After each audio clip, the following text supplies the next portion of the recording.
Hello there and welcome to the Rust PC. In this video I want to tell you why you should care about Rust.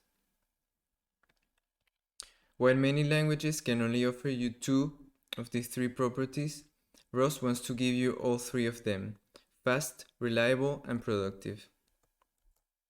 So let's go deeper into this. Rust is fast as C or C++.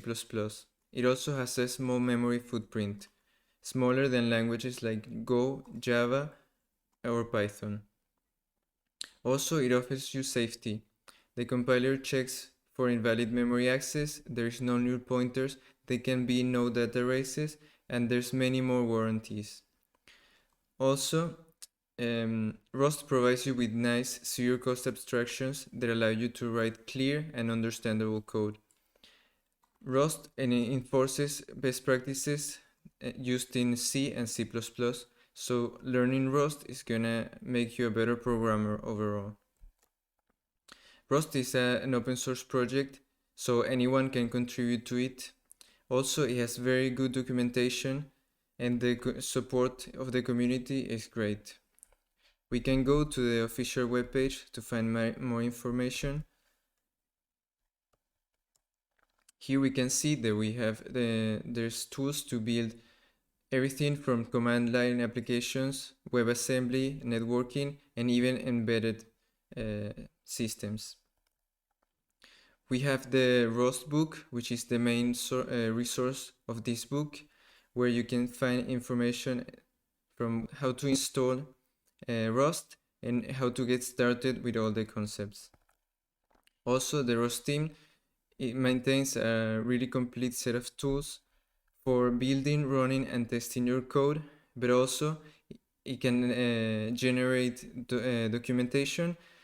It can check for common mistakes in your code. It can format your code also. Rust in the industry is starting to be adopted by companies like Apple, Microsoft, and Amazon, where it's used to rebuild and expand critical parts of the infrastructure. Now let's see Rust in action. And as I said before, a lot of common runtime errors in other languages are compilation time errors in Rust. So this is very powerful, and we're gonna see an example right now. So there can be no segmentation faults since there's no null pointers, so that wouldn't be possible.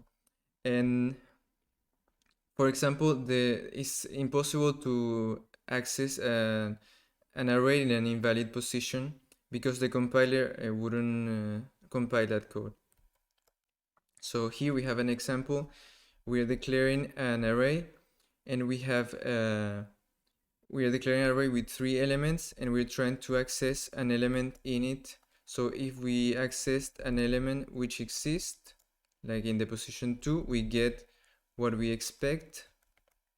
But if we try to access an element that doesn't exist, then we have a compilation error, and the compiler is telling us exactly where it failed and why it failed. So here we see the length is 3, but the index is 4. So here we can see how powerful and how useful is the compiler. So that's it for now. I hope to see you in the next video.